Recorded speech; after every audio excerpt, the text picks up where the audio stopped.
अब हम लोग अगले यूनिट की तरफ बढ़ेंगे, जिसका टाइटल ही लिख देता हूं मैं। वो है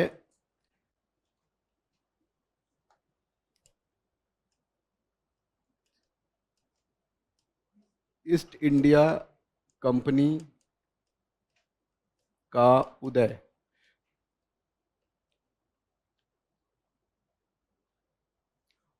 और इसका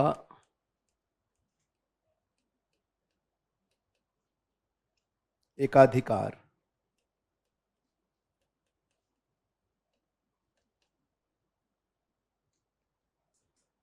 ब्रैकेट में लिखा हुआ है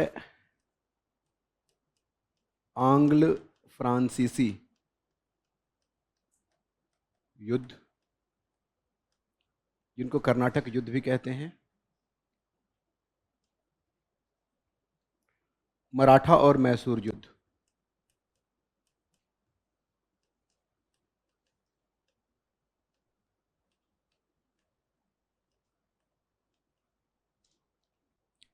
इसमें बंगाल का जिक्र नहीं है, जो कि अप्रत्यक्ष रूप से हम लोग कर भी चुके हैं, और इस प्रसंग में भी हम लोग कोशिश करेंगे कि बंगाल को इनकॉर्पोरेट कर लिया जाए। ठीक है। तो आंग्ल फ्रांसीसी युद्ध, यानी कि अब हमें बात करनी है ब्रिटिश ईस्ट इंडिया कंपनी की और फ्रेंच ईस्ट इंडिया कंपनी की। ये दो प्रमुख प्रतिद्वंदी बनकर उभरे थे भारत में।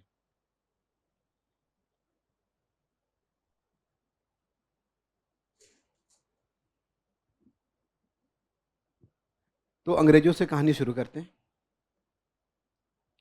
और फिर फ्रांसीसियों को देख लेंगे, और फिर इनके संघर्ष को देख लेंगे। तो जैसा कि हमने देखा था कि 1600 में 31 दिसंबर, छोड़ दीजिए, कंपनी को क्या मिला था? एकाधिकार मिला था। कंपनी ने पहला स्टेप लिया 1608 में,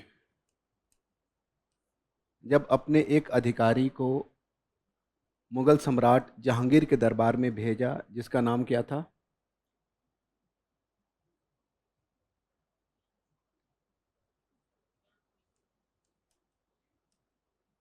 कोई हॉकिंस साहब थे ये। कौन से हॉकिंस थे? कैप्टन हॉकिंस मान लीजिए। वैसे भी अंग्रेजों के नाम अक्सर क्या होते हैं? विलियम, चार्ल्स, और क्या? हाँ, 3-4 में अंग्रेज पूरे निपट जाते हैं। विलियम हो, हॉकिंस है, सॉरी, विलियम है, चार्ल्स है, हेनरी है, जॉन। हाँ, इन 4 में सारे अंग्रेज लगभग निपट जाएंगे। तो कोई हॉकिंस साहब थे, इनको भेजा जहांगीर के दरबार में।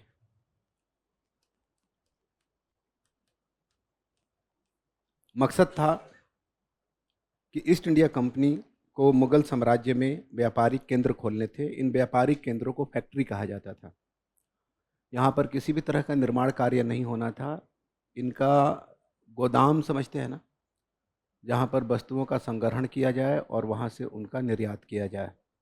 व्यापारिक केंद्र खोलने की अनुमति देने के लिए, लेने के लिए प्रार्थना पत्र के साथ इनको भेजा गया। जहांगीर के दरबार में ये आए। जहांगीर इनसे बड़ा खुश भी हुआ, अनुमति दे भी दी। सूरत में ये अपनी फैक्ट्री खोलना चाहते थे। सूरत इस समय का बहुत महत्वपूर्ण केंद्र था। लेकिन पुर्तगाली इस समय मुगल दरबार में काफ़ी प्रभावी थे, और हमें पता है वाणिज्यवादी प्रतिस्पर्धा के बारे में। अंग्रेजों को दिया गया कोई भी लाभ पुर्तगालियों के लिए क्या था? हानि। तो पुर्तगालियों ने विरोध किया। सूरत के स्थानीय व्यापारियों ने भी विरोध किया, और इन दोनों के विरोध के फलस्वरूप जो अनुमति दी गई थी उसको वापस ले लिया गया, और हॉकिंस वापस गया। सूरत के रास्ते से ही वापस गया था ये। सूरत के पास कुछ अंग्रेजी जहाज खड़े थे। उनका कोई कैप्टन था, छोड़ दीजिए उसका नाम। उसने पूछा कि भाई हॉकिंस, क्यों उदास हो इतने? उसने कहा कि यार ऐसी बात है। उसने कहा कि ठीक है। किसने ये किया है? पुर्तगालियों ने किया है। कोई बात नहीं। समुद्र में वो पहले भी लड़ते आ रहे थे। तो उसने कई पुर्तगाली बेड़ों को पराजित किया। तो आप देख लीजिए कि शुरू से ही वाणिज्यवादी मनोवृत्ति है कि नहीं। काम करने का तरीका देखिए आप, बल प्रयोग करने पे पहले से ही आमादा है ये, और कंपनी और क्राउन का संबंध पहले से ही स्थापित है।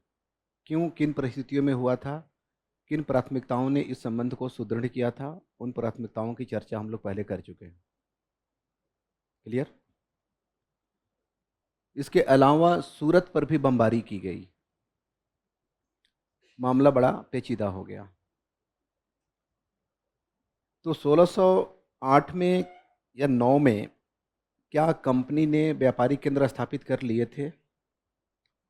एनसीईआरटी में लिखा हुआ है कि कर लिया था। अंग्रेजों की पहली फैक्ट्री 1608 में स्थापित हुई थी। अगर 1608 अगर कोई ऑप्शन दे तो आप स्वीकार कर लीजिएगा। वैसे इसको करने में 12-13 का समय लग गया था, ठीक है ना। इस बीच में 1611 में उन लोगों ने अपनी पहली फैक्ट्री मसूलीपट्टनम में स्थापित कर ली थी। तो 1611 भी एक महत्वपूर्ण तिथि है। पूर्वी तट पे कह सकते हैं कि अपनी पहली फैक्ट्री मसूलीपट्टनम में इन्होंने स्थापित कर ली। फिर इस निराशा से कंपनी को उबारने के लिए अब ब्रिटिश क्राउन ने पहल की और भेजा गया एक बड़े महत्वपूर्ण व्यक्ति को कूटनीतिज्ञ के तौर पे, जिसका नाम था सर थॉमस। हाँ, एक टाइटल थॉमस का भी होता है उनका, ROE, रो, ऐसे लिखते हैं ना। ये रोते हुए आया जहांगीर के दरबार में, 3 साल रहा। अपने साथ कुछ गिफ्ट वगैरह भी लाया था, उसमें कुछ बड़ी साइंटिफिक, उस ज़माने में टेक्नोलॉजी के हिसाब से अच्छी चीज़ें भी थी। लेकिन मुग़ल दरबार में टेक्नोलॉजी में इंटरेस्ट कम था। जहांगीर ने भी उस तरह की चीज़ों में इंटरेस्ट कम ही लिया। लेकिन उन सब के बावजूद भी दोनों के बीच में अच्छी मित्रता स्थापित हुई और कंपनी को यह अधिकार मिला, दे दिया। हालांकि इसका जो मकसद था, यह ब्रिटिश क्राउन की तरफ से आया था, उसका दूत था, ये कंपनी का अधिकारी नहीं था। और ये मुगल साम्राज्य के साथ एक व्यापारिक संधि चाहते थे। इसका उद्देश्य क्या था? एक बृहत व्यापारिक संधि करना। वो व्यापारिक संधि तो नहीं हुई, लेकिन मुगल क्षेत्रों में कंपनी को अपने व्यापारिक केंद्रों की स्थापना का अधिकार मिल गया। इस बीच में मसूलीपट्टनम में कंपनी अपनी स्थापित कर चुकी है। 15 से 18 तक यह रहा था। फिर कुछ और स्थलों पर, जिसमें सूरत भी है, अहमदाबाद का नाम सुना होगा, भड़ौच का नाम सुना होगा, और आगरा जो कि राजधानी थी। इन स्थलों पर कंपनी ने अपने व्यापारिक केंद्र स्थापित कर लिए थे। थॉमस रो के आने का एक फायदा ये भी हुआ। पुर्तगाली मुगल दरबार में अकबर के ज़माने से ही प्रसिद्धि और प्रमुखता प्राप्त कर चुके थे। फादर मॉन्सरेट एक्वावीवा का नाम सुना होगा, जो अकबर के इबादत खाना वाले डिस्कशन में भी भागीदारी करते थे। ठीक है। ये कंपनी जिन चीज़ों के व्यापार में संलग्न थी, उसमें गुजरात में छींट कपड़ा समझते हैं, चिंट्स कहते हैं। उसमें नील, नील समझते हैं ना, सबसे उत्तम क्वालिटी का जो नील था, इंडिगो था, वह एक जगह है जिसको बयाना कहते हैं, वहाँ पर उत्पादित होता था। ये आगरा के पास है कहीं। तो कंपनी कपड़ों के व्यापार में संलग्न थी, कंपनी नील के व्यापार में संलग्न थी, कंपनी और भी चीज़ें जो आमतौर पे उस समय थी उसके व्यापार में संलग्न थी, लेकिन नील का व्यापार और कपड़े का व्यापार, चिंट्स का व्यापार, ये कंपनी की एक महत्वपूर्ण उपलब्धि है। ये कब की है? मतलब 1618 तक आते आते कंपनी इतना कुछ प्राप्त कर चुकी थी। फिर ईस्ट इंडिया कंपनी के लाइफ में एक और महत्वपूर्ण घटना घटी। क्या है? ईस्ट इंडिया कंपनी का राइज ही है ना, और इसका व्यापार एक अधिकार, उसी थीम को लेकर हम लोग आगे बढ़ रहे हैं। 1632 में, क्या लिख रहा हूं मैं, 1632 में, 1632 में गोलकुंडा के शासक ने, गोलकुंडा मुगल साम्राज्य का हिस्सा नहीं था, गोलकुंडा के शासक ने एक फरमान जारी किया। उस फरमान को कहते हैं सुनहला फरमान।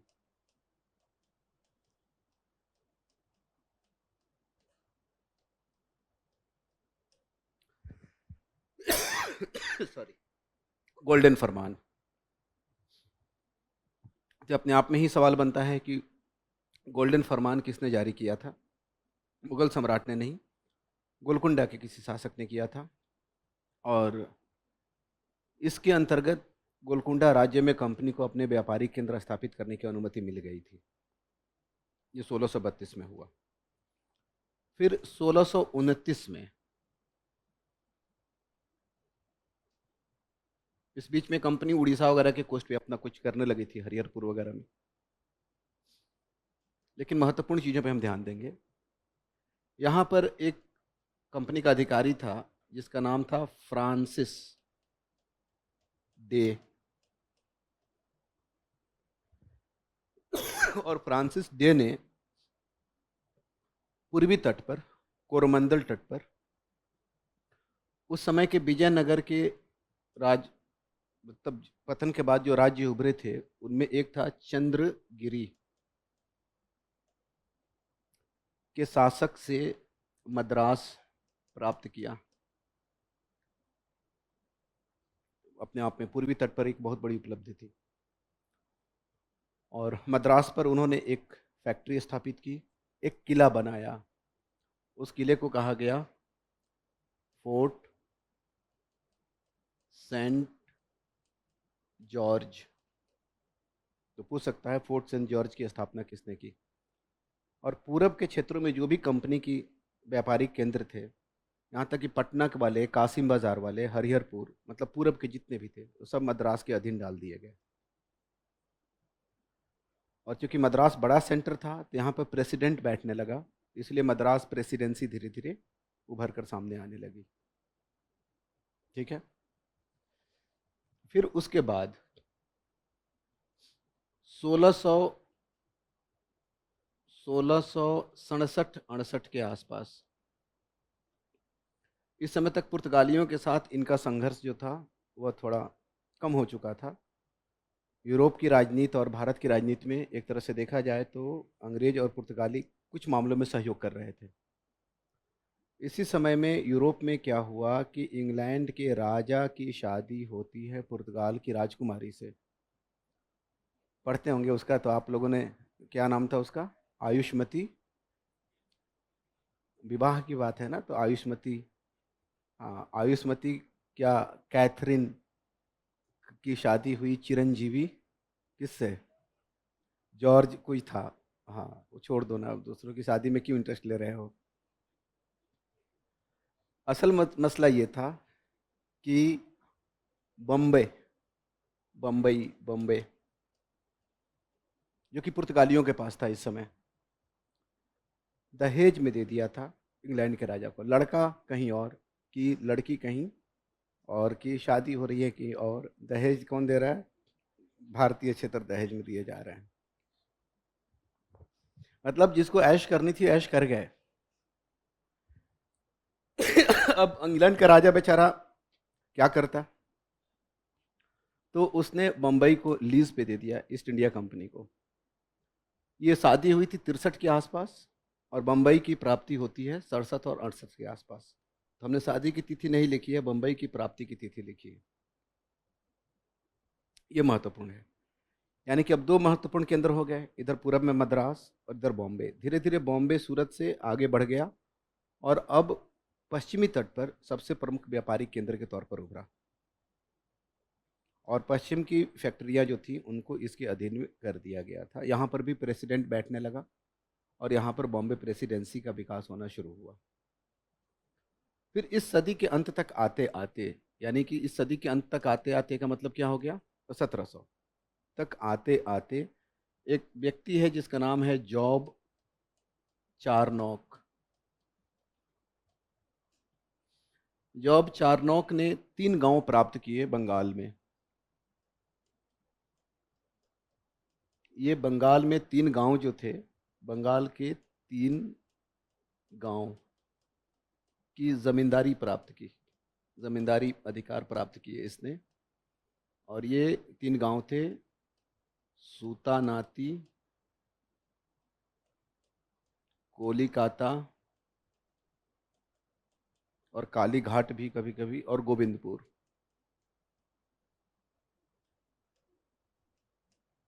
और इसी जगह पे उन्होंने अपना एक किला बनाया जिसको कहते हैं फोर्ट विलियम। तो पूछे कि फोर्ट विलियम की स्थापना किसने की? जॉब चारनॉक ने की थी। बॉम्बे में कोई इस तरह का संस्थापक नहीं है। 1700 तक आते आते 2 इनकी प्रेसिडेंसियां बन चुकी थी, बॉम्बे और मद्रास। और इनके बहुत सारे व्यापारिक स्थल थे, इतने थे ज़्यादा कि इस पे अलग से नाम लिखने की जरूरत नहीं। फिर इनकी अगली उपलब्धि थी 1717 में, जब फर्रुख सियर ने क्या किया, इनको रॉयल फरमान जारी किया और चुंगी मुक्त व्यापार का अधिकार प्रदान किया बंगाल में, जिसको कि हम लोग क्या कहते हैं, दस्तक का अधिकार।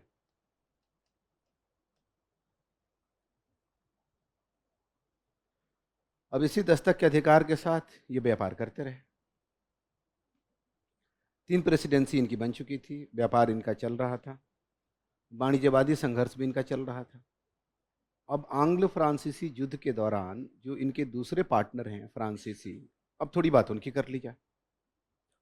तो फ्रांसीसी सबसे बाद में आते हैं और बहुत ज़्यादा केंद्र स्थापित नहीं करते हैं। इन्होंने अपनी पहली फैक्ट्री सूरत में स्थापित की थी। फ्रांसीसियों की पहली फैक्ट्री कहाँ थी?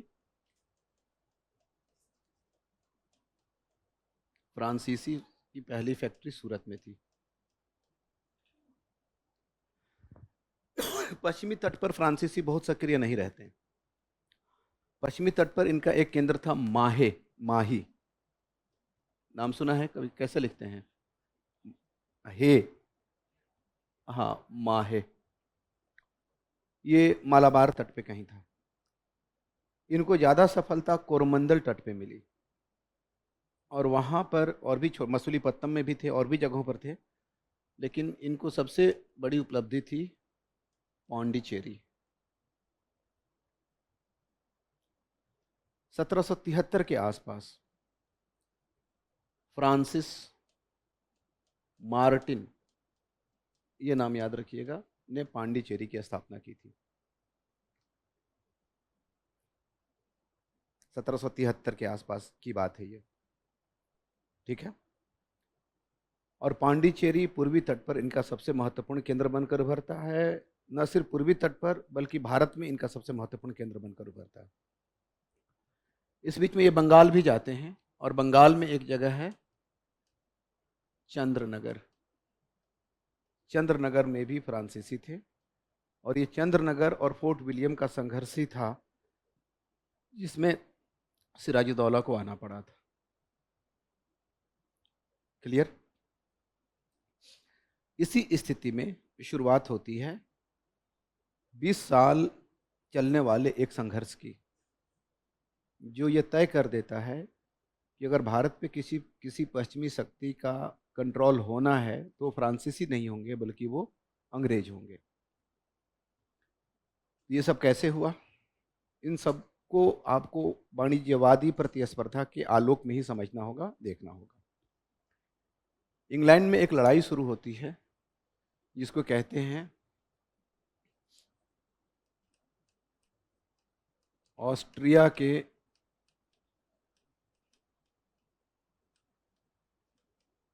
उत्तराधिकार का युद्ध।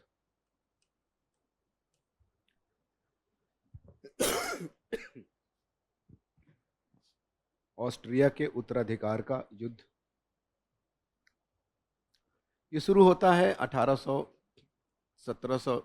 नहीं, 1740 में, चलता है 1748 तक। और इसी युद्ध का विस्तार भारत में जो हुआ उसकी वजह से कर्नाटक का प्रथम युद्ध होता है। इसको कर्नाटक का युद्ध इसलिए कहते हैं कि कर्नाटक का क्षेत्र कोरोमंडल तट था। इसका आज के कर्नाटक से संबंध नहीं है। आज का कर्नाटक किधर है? बंगलोर वगैरह की तरफ है ना। यहाँ जब कर्नाटक बोलें तो कर्नाटक एक देसी राज्य था जो कि पूर्वी तट पर कोरोमंडल तट पर स्थित था। ठीक है ना। कर्नाटक की राजधानी कर्नाटक कोरोमंडल तट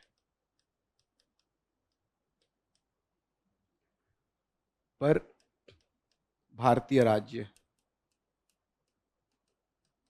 और मद्रास और पौंडीचेरी जो दो प्रमुख स्थल थे, एक अंग्रेजों का दूसरा फ्रांसीसियों का, ये दोनों कर्नाटक के क्षेत्र में ही स्थित थे। कर्नाटक की राजधानी थी अर्काट और कर्नाटक का नवाब था अनवरुद्दीन, जो हाल ही में गद्दी पर बैठा था बहुत सारे आंतरिक संघर्षों के बाद। अभी हम लोगों ने देखा था कि किस तरह से हैदराबाद मुगल साम्राज्य से अलग हो चुका था। पहले कर्नाटक हैदराबाद का हिस्सा था, लेकिन जिस तरह से मुगल साम्राज्य से कर्नाटक अलग हो चुका था, उसी तरह से मुगल साम्राज्य से हैदराबाद अलग हो चुका था, उसी तरह से कर्नाटक अलग हो चुका था। किससे? हैदराबाद से। बहुत बाद में निज़ाम ने वहाँ पर इंटरफेयर किया था और वहाँ के पुराने नवाब को हटाकर, जो कि विद्रोही था, अपने किसी बंदे को गद्दी पर बिठा दिया था जिसका नाम था अनवरुद्दीन। लेकिन पुराने नवाब के दामाद उसका प्रतिद्वंदी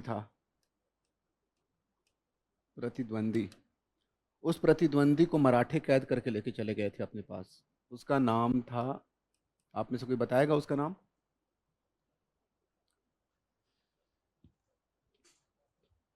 चंदा साहिब। ये पुराने नवाब के दामाद थे और नए नवाब अनवरुद्दीन, जिसको कि नवाब हैदराबाद ने गद्दी पे बिठाया था, उसके प्रतिद्वंदी। कर्नाटक की स्थिति ऐसी थी। वाणिज्यवादी स्थितियों में क्या हो सकता है? लड़ाई वहाँ पे शुरू हुई। इस समय मद्रास में अंग्रेज थे और पौंडीचेरी में, बाकी स्थलों की बात हम लोग नहीं करेंगे। एक छोटा स्थल और था अंग्रेजों का था, पांडिचेरी में फ्रांसीसी थे। अब जब यूरोप में ऑस्ट्रिया के उत्तराधिकार के युद्ध में इंग्लैंड और फ्रांस अलग अलग पक्षों के साथ शामिल हुए, तो भारत में भी युद्ध के विस्तार की संभावनाएं बढ़ गई कि नहीं बढ़ गई? तो इस समय ज़्यादा उल्लेखनीय है पौंडीचेरी का फ्रांसीसी गवर्नर, जिसका नाम था डुप्ले। संस्थापक नहीं था, लेकिन इस समय गवर्नर था। और जितने भी फ्रांसीसी भारत में आए, उनमें सबसे महत्वपूर्ण, सबसे उल्लेखनीय इसको माना जा सकता है, सबसे योग्य भी कभी कभी मानते हैं। तो डुप्ले के पास अभी नौसेना नहीं थी, तो डुप्ले ने एक प्रस्ताव रखा अंग्रेजों के पास कि हम नहीं लड़ेंगे। ये ठीक वैसे ही है जैसे कि आप हॉस्टल में रह रहे हो, एक ही गांव से आते हो, दो लोग अगल बगल के कमरों में, और एक दिन आपको पता चलता है कि गांव में आपके परिवारों के बीच में लड़ाई छिड़ गई है। तो क्या उस लड़ाई का विस्तार हॉस्टल में हो सकता है? संभावनाएं पूरी हैं, हो सकता है। क्यों नहीं हो सकता? भाई दुश्मनी है, पारिवारिक दुश्मनी है, खानदानी दुश्मनी है, और पता चला कि आपके पड़ोसी रूम में, आप रूम नंबर 16 में हैं और रूम नंबर 17 में कोई है, रूम नंबर 17 वाले के पापा ने आपके पापा का दांत तोड़ दिया है। तो क्या करेंगे आप? रात के अगर 12 बजे खबर मिली तो 5 मिनट लगेगा आपको माइंड मेकअप करने में। हो सकता है कि 12:30 बजे आप नॉक कर रहे हो सकता है ऐसा। संभावनाएं हैं कि नहीं? संभावनाओं की बात करें, निश्चितता तो कहीं नहीं होती। अब ये पता चला कि ये दोनों साथ में बैठ के बियर पी रहे हो, रूम नंबर 16 वाला, रूम नंबर 17 वाला, एक दिन पहले, और दोनों दोस्त बन चुके हैं। तो फिर तो लड़ाई नहीं होगी। फिर ये दोनों घर पे लेटर लिखेंगे कि पापा आप लोग बूढ़े हो गए, अकल नहीं आई, अब तक क्यों लड़ रहे हैं? ऐसा हो सकता है, ऐसा भी हो सकता है। लेकिन सहज और सामान्य स्थिति क्या होगी कि उधर तनाव हुआ तो तनाव इधर भी होगा। ऐसी ही स्थिति इस समय भारत में थी। यूरोप में संघर्ष, तो भारत में संघर्ष की संभावनाएं बढ़ गई थी। क्लियर? डुप्ले बेचारा कमजोर था, अभी उसके पास नौसेना नहीं थी, तो उसने ये प्रस्ताव रखा कि हम नहीं लड़ेंगे। अंग्रेज भी समझ रहे थे कि बेटा इतने शरीफ तो तुम हो नहीं, क्योंकि एक लंबी हिस्ट्री है 100-200 सालों की वाणिज्यवादी प्रतिस्पर्धा की। उससे पहले भी लड़ते आए थे, कई बार लड़ चुके थे, सब एक दूसरे से लड़ ही रहे थे। क्यों लड़ रहे थे आपको पता है। तो डुप्ले के इस प्रपोजल पर जो मद्रास के अंग्रेज थे, इन्होंने बहुत इच्छा नहीं दिखाई, बहुत उत्साहित नहीं थे वो। उन्होंने कहा कि ठीक है डुप्ले भाई, हम और आप यहाँ हैं तो हमें तो यहाँ का देखना ही होगा, लेकिन हिज मैजेस्टी के जहाज़ों पर हमारा कोई कंट्रोल नहीं है। हिज मैजेस्टी यानी कि ब्रिटिश किंग। इसका मतलब ये था कि अंग्रेज जहाज उस समय भारतीय समुद्रों में घुमा करते थे, और ये कमबख्त कहते हैं कि अंग्रेजों ने भारत को बेखबरी के दौर में जीत लिया और सिर्फ कंपनी ने जीत लिया। यहाँ पर भी ये पॉइंट सिद्ध नहीं होता है। तो वो जो जहाज थे उनके बारे में उसने कहा कि उनके ऊपर हमारा कोई नियंत्रण नहीं है, अगर वो आपके ऊपर अटैक कर देते हैं तो हम रोक नहीं पाएंगे। डुप्ले इशारा समझ गया, अनवरुद्दीन के पास गया। नवाब तो वही था, सोवरेन तो वही था। अच्छा, अनवरुद्दीन की बात बताने से पहले मैं एक कहानी सुनाना चाहता हूँ आपको, इससे बहुत सारी स्थितियाँ समझ में आ जाएंगी। एक शहर है बनारस, बनारस का नाम सुना होगा आपने। मेरे पड़ोस में ही है, मतलब 200-300 किलोमीटर की दूरी, 200 की कोई बहुत दूरी नहीं मानी जाए, उतनी भी नहीं है। लेकिन चिराग तले अंधेरा, बनारस, इलाहाबाद, प्रयागराज मेरा सबसे कम आना जाना हुआ है, तो वहाँ की संस्कृति से मैं बहुत परिचित नहीं हूँ। लेकिन बचपन में बहुत सारी कहानियाँ सुनी हैं बनारस के बारे में, बनारस के लोगों के बारे में, बनारस के अध्यात्म के बारे में। बनारस की सुबह का नाम सुना होगा आपने, अवध की शाम, ये सब तो हमारे मतलब लोग संस्कृति का हिस्सा हैं। तो मेरे दादाजी सुनाया करते थे ये कहानी।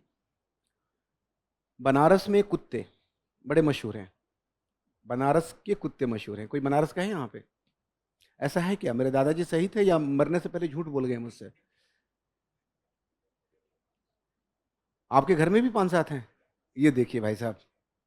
तो खैर, वो किसी के घर के कुत्ते की बात नहीं कर रहे थे, वो बात कर रहे थे बनारस के रेलवे प्लेटफॉर्म पे कुत्ते की। ये बनारस के रेलवे प्लेटफॉर्म पे जो कुत्ते होते हैं उनमें एक अजीब सी एकता देखने को मिलती है। अगर आपने बनारस के प्लेटफॉर्म पे खाना शुरू कर दिया तो आमतौर पे क्या प्रवृत्ति होती है? कुत्ते आएंगे, घेर लेंगे, आसपास बैठ जाएंगे। आप खा लिए, खाने के बाद जो बच गया अपनी दया दिखाते हुए आपने उनको दे दिया। आमतौर पे तो प्रवृत्ति यही है। हर जगह कुत्ते आपसे छीनने की कोशिश नहीं करते हैं, बनारस में भी नहीं करेंगे, लेकिन वहाँ के कुत्ते कूटनीतिज्ञ हैं। ठीक है। और वो क्या करते थे, मतलब मेरे दादाजी के हिसाब से, तो वो आएगा, एक कुत्ता देखेगा आप खा रहे हैं, चला गया, 2-3 और बुला के लाएगा। इतनी एकता कहीं देखने को नहीं मिलती। और सब ये आएंगे और आपसे कोई मतलब नहीं है, आप खाना खाइए। वो अपने आप को अलग अलग एंगल पे एडजस्ट करेंगे। स्ट्रेटजिक लोकेशन आप इसको कह सकते हैं। कोई आपके दाएं तरफ, कोई आपके बाएं तरफ, कोई आपके इस तरफ, कोई आपके उस तरफ, और फिर वो एक दूसरे पे गुर्राएंगे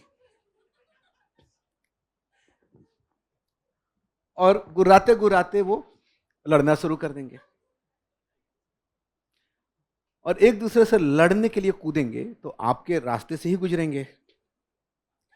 तो जहां आपके आसपास उतने कुत्ते एक दूसरे पे भौंक रहे हैं, आप क्या सहज रूप से भोजन ग्रहण कर पाएंगे? आप उठेंगे, भागेंगे। वो कुछ ऐसा माहौल बना देंगे कि आपको अपना खाना छोड़ के आकस्मिक रूप से भागना पड़ेगा। और जब आप भाग जाएंगे तो सब कुत्ते आराम से बैठ के खाएंगे। ये जो यूनिटी है, कोऑपरेशन है, यह कहीं और देखने को नहीं मिलता। मुझे नहीं पता कि बनारस के कुत्तों में आज भी यही एकता है। मुझे ये नहीं पता कि बनारस में क्या कुत्ते अभी भी प्लेटफॉर्म पे हैं या सब घर में घुस गए हैं, हमें ये नहीं पता। लेकिन बनारस के कुत्ते की ख्याति मेरे इलाके में तो थी इस कोऑपरेशन के लिए। अब आप इमेजिन कीजिए कि अंग्रेज और ये वैसे ही लोग हैं। खाना बैठ के कौन खा रहा है? अनवरुद्दीन। ये आपस में लड़ जाएंगे और लड़ते लड़ते किसके ऊपर गिरेंगे? अनवरुद्दीन के ऊपर गिरेंगे। नुकसान किसका होगा? तो फ्रांसीसी पौंडीचेरी में, अंग्रेज मद्रास में, ये आपस में लड़ना शुरू करेंगे। और उस इलाके का सोवरेन कौन है, संप्रभु कौन है? अनवरुद्दीन। इनकी लड़ाई का शिकार अनवरुद्दीन बन जाएगा। आपको नहीं लगता कि ये सिर्फ मद्रास में नहीं हुआ, बंगाल में भी हुआ? बंगाल में भी तो चंद्रनगर के फ्रांसीसियों के विरुद्ध ही फोर्ट विलियम को उसकी किलेबंदी को मजबूत किया जा रहा था। वहां पर भी ये लड़ने वाले थे। वहां कौन कूद गया? वहां लड़ते लड़ते किसके ऊपर गिरे? ये सिराजदौला के ऊपर। वहां लड़ते लड़ते किसके ऊपर गिरे? तो इनकी कार्य पद्धति का अंदाजा तो है ना आपको कुछ। अब आप समझ जाएंगे कि हो क्या रहा था। तो पहले डुप्ले गया अनवरुद्दीन के पास कि अनवरुद्दीन चचा, ऐसा है कि अंग्रेज मुझे मारेंगे। तो अनवरुद्दीन ने कहा कि मैं हूं ना। आपको बताइए कि जब इसने कहा होगा अनवरुद्दीन ने कि मैं हूं, तो डुप्ले को हंसी नहीं आई होगी? अभी नहीं आई होगी, क्योंकि अभी कम से कम भारतीय शक्तियों की एक आभा बनी हुई थी, एक आभा बची हुई थी कि स्थानीय शासक हैं, शक्तिशाली हैं, हमें इनके संरक्षण में काम करना है, हमें इनकी संप्रभुता का आदर करना है। हालांकि वो जानते थे कि वो खुद ही कितने खतरनाक हैं। उनको पता था कि भारतीय शक्तियों की क्या शक्ति है और उनके पीछे किसकी शक्ति है। उनके पास नेवी थी, उनके पास आधुनिक हथियार थे, उनके पास राष्ट्र राज्यों का समर्थन था, उनके पास रेगुलर सप्लाई थी। ये सारी चीज़ें तो थीं, लेकिन फिर भी एक भ्रम था कि भारतीय शक्तियां हैं तो यहाँ पे कर रहे हैं, तो हमें इनके अनुमति की जरूरत पड़ेगी। ये एक भ्रम बना हुआ था। तो अनवरुद्दीन ने अंग्रेजों से कहा कि भाई तुम लोग सच में ऐसा सोच रहे हो क्या? तो अंग्रेजों ने टाल मटोल कर दिया कि नहीं नहीं सर, ऐसी कोई बात नहीं। डुप्ले को लगा कि अनवरुद्दीन भी उसको बचा नहीं पाएगा और अंग्रेजों की नीयत जो है वो थोड़ी सी गड़बड़ है। तो उसने जुगाड़ लगाया, नेवी बुला ली। किसको बुलाया छोड़ दीजिए, लॉ बुर्देनो को बुलाया था मॉरिशस से, और उसने मद्रास को घेरा डाल दिया। अभी ब्रिटिश नेवी नहीं थी बंगाल की खाड़ी में, वो बंगाल की तरफ आ गई थी। तो डुप्ले ने मद्रास का घेरा डाल दिया पौंडीचेरी से। अब अंग्रेज पहुंचे अनवरुद्दीन के पास। अभी थोड़ी देर पहले फ्रांसीसी पहुंचे थे। अब ये जाके बोले कि सर ऐसा है कि देखिए क्या किया है कि मद्रास का घेरा डाल दिया है, आपके राज्य में ये क्या हो रहा है? संप्रभु तो आप ही हैं, सुरक्षा की जिम्मेदारी आप ही की है। तो अनवरुद्दीन ने अपना बुलाया, उसको ताव दिया कि भाई ऐसा है, क्यों कर रहे हो तुम लोग ऐसा फ्रांसीसियों को, डुप्ले को। तो डुप्ले ने कहा कि हुजूर आप समझ नहीं रहे हैं, हम आप ही के लिए जीत रहे हैं मद्रास को, कूटनीति। ये बड़े खतरनाक लोग हैं, आप नहीं जानते, हम तो इनके खानदान से वाकिफ़ हैं, यूरोप से जानते हैं इनको। बड़े दुष्ट लोग हैं, गिनाए होंगे कि यहाँ पे ये किया, यहाँ पे ये किया, और आप इन्हें भगाने दीजिए वरना ये आपको भी शांति से नहीं रहने देंगे। हम एक काम करते हैं, मद्रास जीत कर आपको दे देते हैं, आप रखिएगा, आप इंजॉय कीजिएगा। अनवरुद्दीन की भी हसरतें जाग उठी कि चलो ठीक है, बैठे बिठाए मद्रास मिल रहा है, फ्रांसीसी जीत के दे रहे हैं, तो करना क्या है हमें। तो अनवरुद्दीन चुप हो गया और मद्रास को उसने जीत लिया। अभी ब्रिटिश नेवी नहीं थी। उसके बाद से अनवरुद्दीन ने कहा कि भाई अब मद्रास दे दो हमें। तो डुप्ले ने मना करना शुरू किया, आनाकानी करनी शुरू की, टाल मटोल करना शुरू किया। अनवरुद्दीन को गुस्सा आया। वादा करके कोई तोड़ता है तो कोई ज़्यादा ही गुस्सा आता है। आप लोगों को तो होगा ही व्यक्तिगत जीवन में इस तरह की चीज़ों का अनुभव, है कि नहीं? नहीं है? कैसा नीरस जीवन जी रहे हो। अब तक तो स्पेशलाइजेशन डेवलप हो जाना चाहिए था वादा तोड़ने में। तो देखो, कुछ वादों को तोड़ने में ना गुनाह नहीं होता, पाप ही नहीं लगता उसमें। वो होते ही इतने बड़े हैं कि उन्हें तोड़ भी दो तो कुछ होता नहीं है। इसलिए वादा जब भी करो जीवन में बहुत बड़ा वादा करो। अगर मैं कहूँ कि एक गिलास पानी पिलाऊंगा, चाय पिलाऊंगा, ठीक है, आप लोगों को डिनर कराऊंगा, तो ये ऐसे वादे हैं जो पूरे हो सकते हैं। तो अगर कल को मैं ना करूं तो आप मुझे पकड़ोगे कि आपने कहा तो था। लेकिन अगर मैं कहूं कि चांद तोड़ के लाऊंगा, सितारे तोड़ के लाऊंगा, तो आपको भी पता है कि मैं झूठा हूं, लेकिन आप खुद ये झूठ सुनना चाहते हो, क्योंकि इससे भावनात्मक संतुष्टि मिलती है। तो कल को अगर मैं उछला चांद तोड़ने के लिए, चौकी से गिर के पैर तोड़ लिया, तो आप फिर मेरे ऊपर ये तो इल्जाम नहीं लगाओगे ना कि मैंने चांद नहीं तोड़े आपके लिए। कोशिश तो की थी मैंने, तो पॉइंट्स तो पूरे मिले। मतलब बड़े वादों का फायदा ये होता है कि ना भी पूरा कर पाओ तो मार्क्स कटते नहीं है, ठीक है। छोटे वादे अगर पूरा नहीं करोगे तो मार्क्स कट जाएंगे आपके।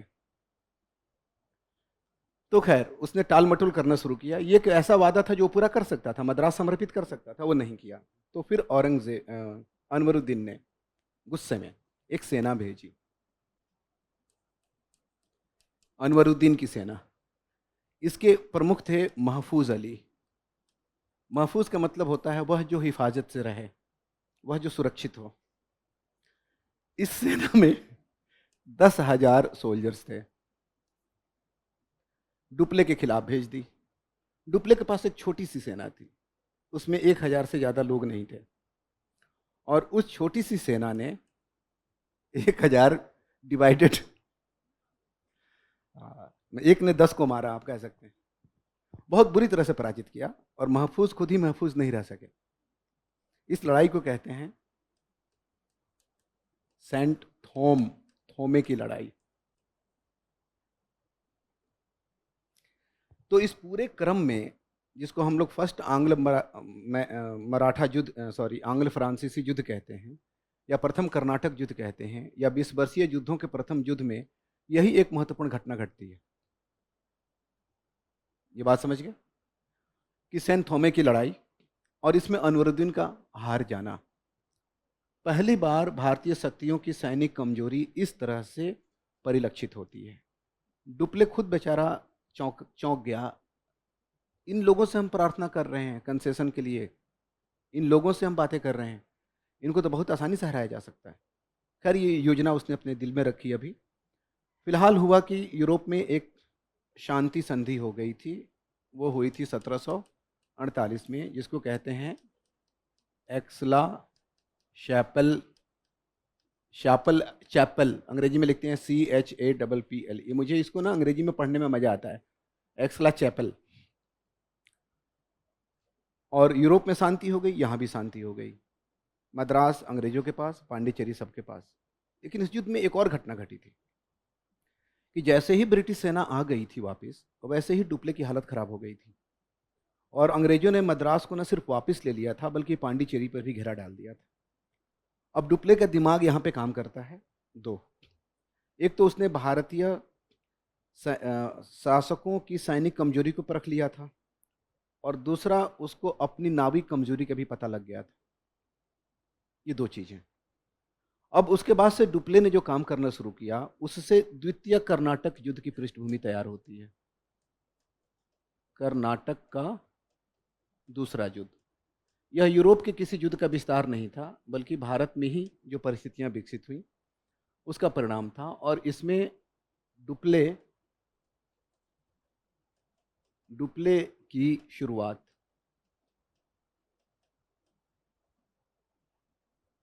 इस समय भारत में शायद ही ऐसा कोई दरबार था जहां पर उत्तराधिकार का संघर्ष ना चल रहा हो। कर्नाटक में भी चल रहा था, अनवरुद्दीन और किसके बीच में, चंदा साहिब के बीच में। और हैदराबाद में चल रहा था नासिर जंग और मुजफ्फर जंग के बीच में। इसने इन दोनों से संपर्क किया और कहा कि नवाब बनोगे तुम लोग, हम बनवा देंगे। एक ट्रिपल अलायंस होता है, डुप्ले, चंदा साहिब और मुजफ्फर जंग, और ये दोनों मिलकर हरा देते हैं दोनों को। अनवरुद्दीन को हरा के मार दिया जाता है, और इधर नासिर जंग को हरा के मार दिया जाता है। और डुप्ले के दोनों कैंडिडेट, चंदा साहब बन जाता है कर्नाटक का नवाब, चंदा साहब ही होता है ना, हाँ, चंदा साहब बन जाता है कर्नाटक का नवाब, और मुजफ्फर जंग बन जाता है कहाँ का नवाब, हैदराबाद का। अब बताइए इसको फ्रांसीसी उपलब्धि मानेंगे कि नहीं। अब जिन व्यापारिक सुविधाओं के लिए वो अनुनय विनय करते थे, अब उनको स्वतः मिल गई। बल्कि फ्रांसीसियों से गलती ये हुई कि उन्होंने अपनी सफलता को छुपाया नहीं। डुप्ले को कृष्णा नदी के दक्षिणी क्षेत्रों का ऑनररी गवर्नर बना दिया गया और डुप्ले शौक से बन भी गया। उत्तरी सरकार के जिले बूसी ने प्राप्त कर लिए। बूसी डुप्ले का सहायक था, जिसको यहाँ पर सहायक संधि की एक विशिष्टता भी देखने को मिलती है कि हैदराबाद में फ्रांसीसी सेना बूसी के अंतर्गत रख दी गई और जब मुजफ्फर जंग मरता है तो वो तुरंत सलाबत जंग को गद्दी पे बिठा के किंग मेकर, जिसके पास सैनिक शक्ति वो किंग मेकर हो जाएगा। और भारतीय दरबारों में भी किंग मेकर बनते ही रहे थे। अब विदेशी कंपनियों ने किंग मेकर की भूमिका निभानी शुरू कर दी और वह सलाबत जंग को गद्दी पे बिठा के उत्तरी सरकार प्राप्त कर लेता है। अब आप बताइए कि जब इतनी सफलता फ्रांसीसियों को मिलेगी तो अंग्रेज चैन से बैठेंगे? बैठना चाहिए। हमें से बहुत सारे लोग होते हैं जो दूसरों की खुशी में खुशी ढूंढ लेते हैं कि तुम खुश रहो भाई, हमें तो किसी से मतलब ही नहीं है। लेकिन वाणिज्यवादी प्रतिस्पर्धा, किसी एक देश का लाभ दूसरे देश की क्या है, हानि है। तो भारत में फ्रांसीसियों द्वारा अर्जित कोई भी लाभ अंग्रेजों की हानि है, उस हानि को रोकने की चेष्टा करनी होगी। और इसी चेष्टा ने दूसरे कर्नाटक युद्ध की पृष्ठभूमि तैयार की थी। हुआ यह था कि अनवरुद्दीन का एक बेटा था जिसका नाम था मोहम्मद अली। यह एक जगह है जिसको कहते हैं तिरुचिनापल्ली। वहां पर जाकर छुप गया था। अंग्रेजों ने कहा कि तुम्हारा साथ देंगे।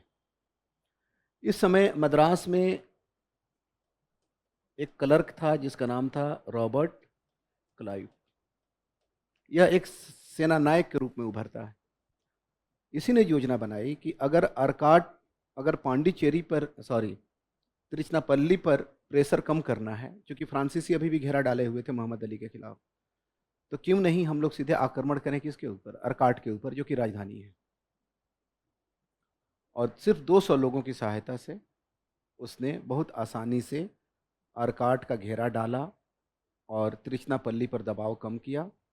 और इस युद्ध के अंत तक आते आते स्थिति यह हो गई थी कि चंदा साहिब को पराजित करके मार डाला था अंग्रेजों ने, मोहम्मद अली को नवाब बना दिया।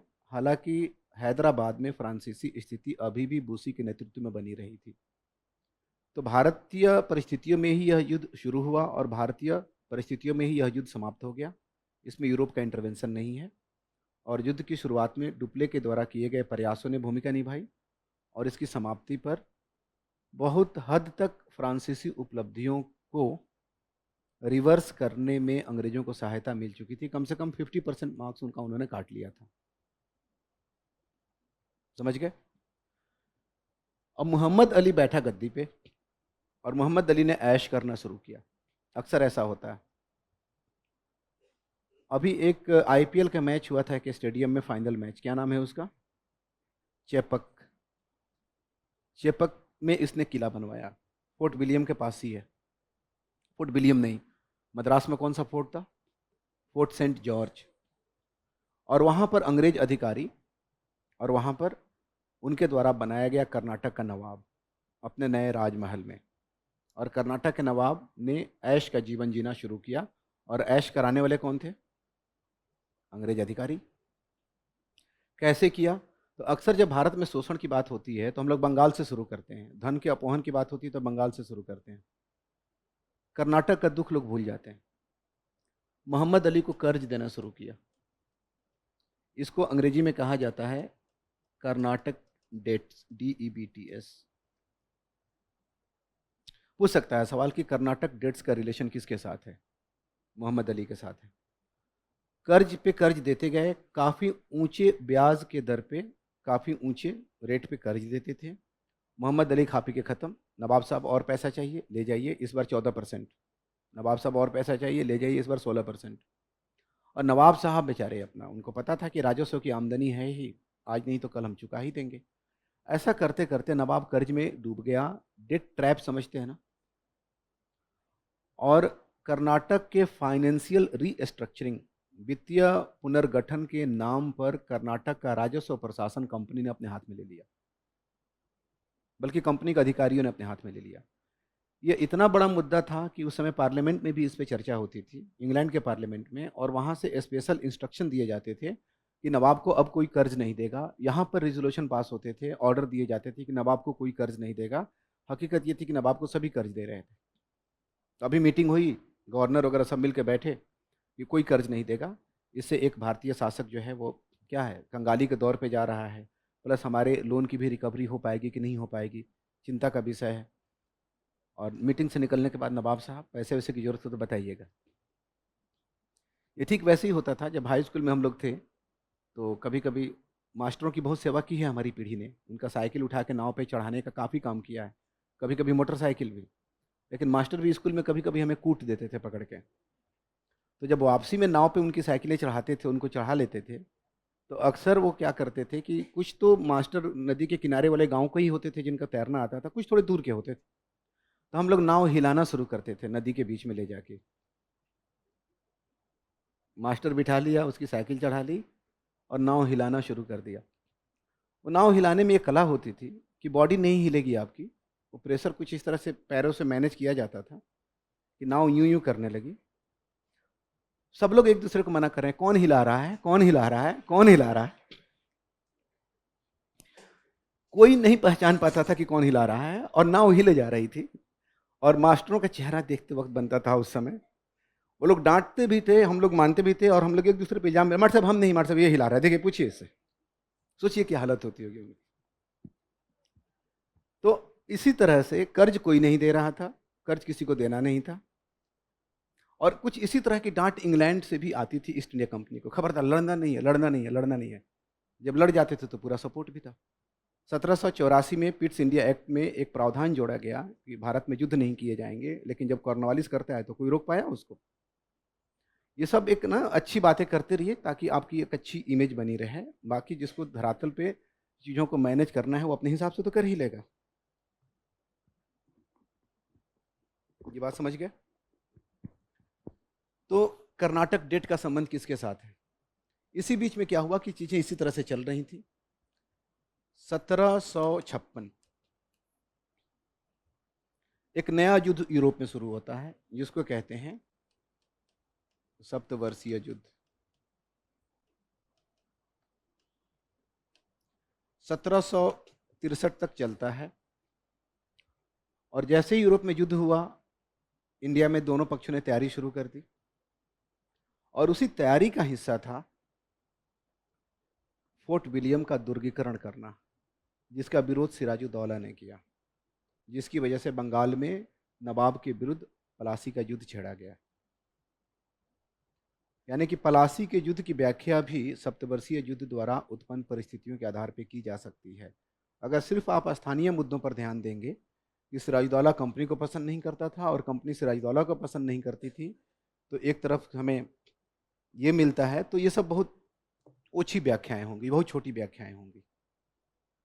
इसको पूरे उस समय के अंतर्राष्ट्रीय राजनीति और उस समय की प्राथमिकताओं में देखना होगा, तभी आप बड़े स्तर पे चीज़ों को समझ रहे हैं। स्पष्ट है ये?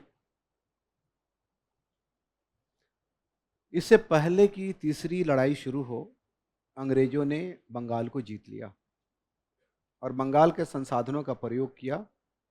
तब जबकि फ्रांसीसियों के खिलाफ लड़ाई हुई, अंतिम लड़ाई जो इसमें थी वह 1760 में हुई, मुख्य लड़ाई, जिसमें इस समय के जो नया फ्रांसीसी गवर्नर आया था लाली, जिसने बूसी को भी वापस बुला लिया था, जो कि स्ट्रेटजिक ब्लंडर था।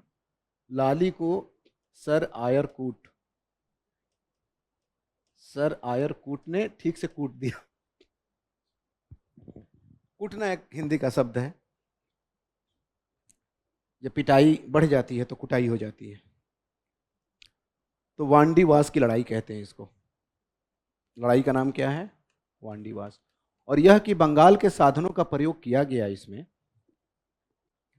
इसका सबसे बड़ा एक प्रमाण है कि इस समय बंगाल का नया नवाब मीर कासिम बन चुका था और मीर कासिम ने सिर्फ इस लड़ाई के लिए 5 लाख रुपए दिए थे।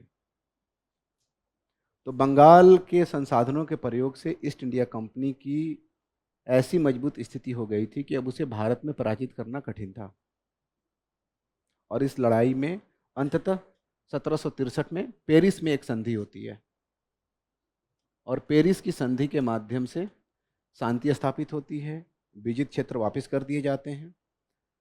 प्रथम विश्व युद्ध और द्वितीय विश्व युद्ध से पहले बहुत कम ऐसी लड़ाइयाँ हैं जिनका विश्वव्यापी असर पड़ा है। सप्तवर्षीय युद्ध एक ऐसी ही लड़ाई है।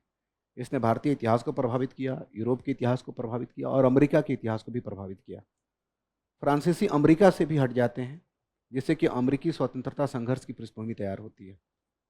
फ्रांसीसियों को अब बदला भी लेना होता है, तो अमेरिकी कॉलोनियों का समर्थन करते हैं और अमेरिकी कॉलोनी भी फ्रांस के हट जाने से अपने आप को ज़्यादा स्वतंत्र महसूस करना शुरू कर देते हैं मातृ देश से, तो उनके अंदर भी स्वतंत्रता की भावना बढ़ जाती है। भारत में फ्रांसीसी अब यह मान लेते हैं कि हम आपके मातहत हैं, आपके अधीन हैं और आपके संरक्षण में अपना व्यापार करेंगे और अपनी राजनीतिक और सैनिक महत्वाकांक्षाओं का त्याग कर देंगे। हालांकि उन्होंने ऐसा किया नहीं, लेकिन ऐसी बात कही जरूर गई। लेकिन उनकी शक्ति इस समय तक आते आते छिड़ी हो चुकी थी। ये थे 3 युद्ध। अब इन युद्धों में फ्रांसीसियों की हार क्यों हुई और अंग्रेजों की जीत क्यों हुई, इस संदर्भ में नहीं, सुनिए, सुन के जाना है, ऐसे थोड़े। इस संदर्भ में आपके क्लास नोट्स में भी बहुत कुछ लिखा हुआ है।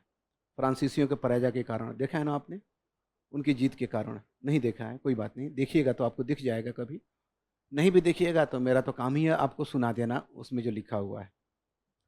तो देखिए, अंग्रेजों की जीत दोनों के विरुद्ध होती है, भारतीय शक्तियों के विरुद्ध भी होती है और यूरोपियों के विरुद्ध भी होती है। भारतीय शक्तियों के विरुद्ध होती है उनकी जीत, तो ये बात समझ में आने लायक है कि क्यों होती है। भारतीय शासक पिछड़ गए थे, विज्ञान प्रौद्योगिकी का अभाव था, आधुनिक सेना नहीं थी, संसाधन नहीं था।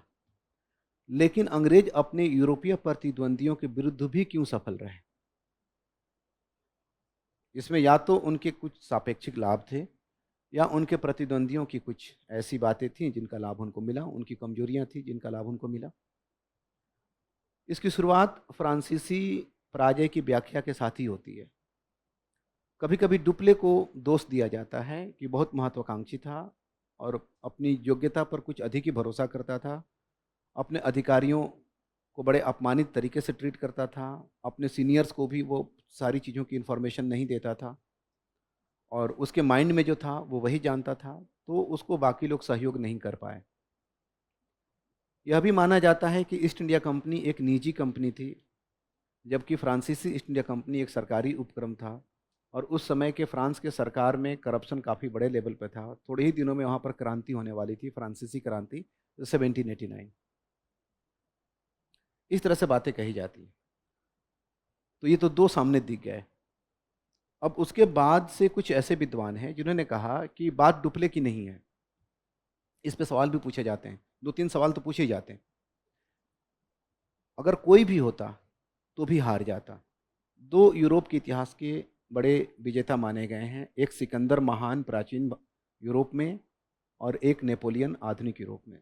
तो किसी इतिहासकार का कथन है कि न तो सिकंदर और ना ही नेपोलियन इन परिस्थितियों में जीत पाते। मतलब पूरा कथन तो नहीं है, उसका भाव यही है। परिस्थितियां क्या थी कि कर्नाटक से या पांडिचेरी से शुरू करके एक ऐसे शक्ति के विरुद्ध लड़ते हुए जिसके पास 2 चीजें हैं, एक तो बंगाल की संपत्ति है और दूसरा नाविक सर्वोच्चता है। यानी कि अंग्रेजों के विजय में उनकी नाविक सर्वोच्चता ने और बंगाल की संपत्ति ने न सिर्फ भारतीय शक्तियों के विरुद्ध बल्कि यूरोपीय शक्तियों के विरुद्ध भी उन्हें अपराजय कर दिया।